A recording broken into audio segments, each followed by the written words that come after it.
जूनागढ़ में अतिथि देवो भव चैरिटेबल ट्रस्ट की शुरुआत करवाई गई है और इसके पीछे की वजह बेहद ही नेक है। दरअसल वहाँ पर एक अस्पताल मौजूद है।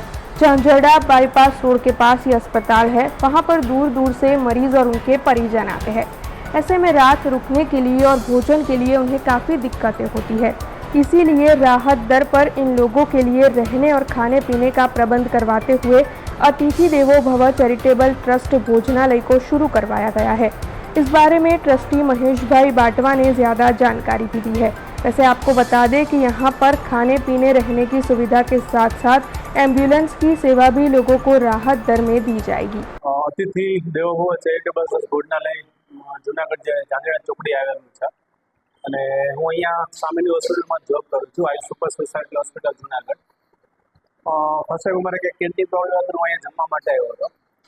એ પછીથી રેગ્યુલર છેલ્લા 1-1.5 મહિનાથી હું રેગ્યુલર જમું છું। મહત્વની વાત એ છે કે અહીંયા એક તો સાદું અને સરળ ભોજન આપવામાં આવે છે। બીજી વસ્તુ, હોસ્પિટલ નજીક હોવાના કારણે દર્દીઓને ખાસ કરીને જમવામાં પ્રોબ્લેમ થતી હોય છે। તો અહીંયા દર્દીઓ માટે અને દર્દીઓ જમી શકે એવું સાદું ભોજન આપવામાં આવે છે અને એ પણ માત્ર દર્દીઓ માટે 60 રૂપિયા છે। બીજી વસ્તુ, ઓલ જુનાગઢની અંદર જોવા જઈએ તો રેગ્યુલર 100-120 જેવી હોટલો ભાવ લેતા હોય છે, પણ અહીંયા ખાલી 75 રૂપિયાની અંદર સ્વીટ સાથે આપવામાં આવે છે, જેમની અંદર 3 શાક છે, દાળ ભાત છે, રોટલી છે, સ્વીટ આપવામાં આવે છે।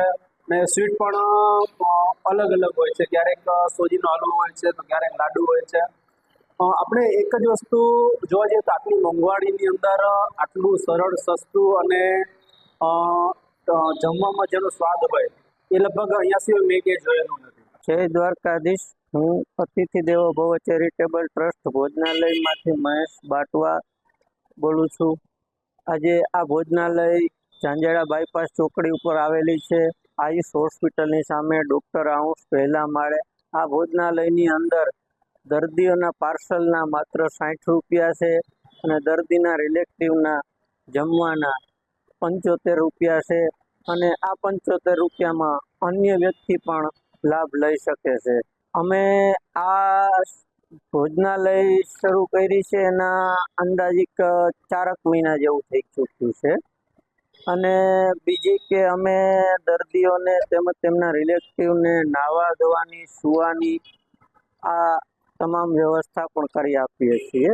એ પણ રાહત દરે કરી આપીએ છીએ।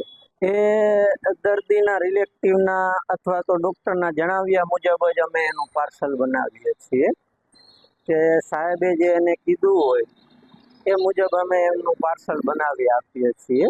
हमसे जुड़े रहने के लिए हमारे YouTube चैनल को सब्सक्राइब करें और नई वीडियो की नोटिफिकेशन के लिए बेल आइकॉन को दबाएं।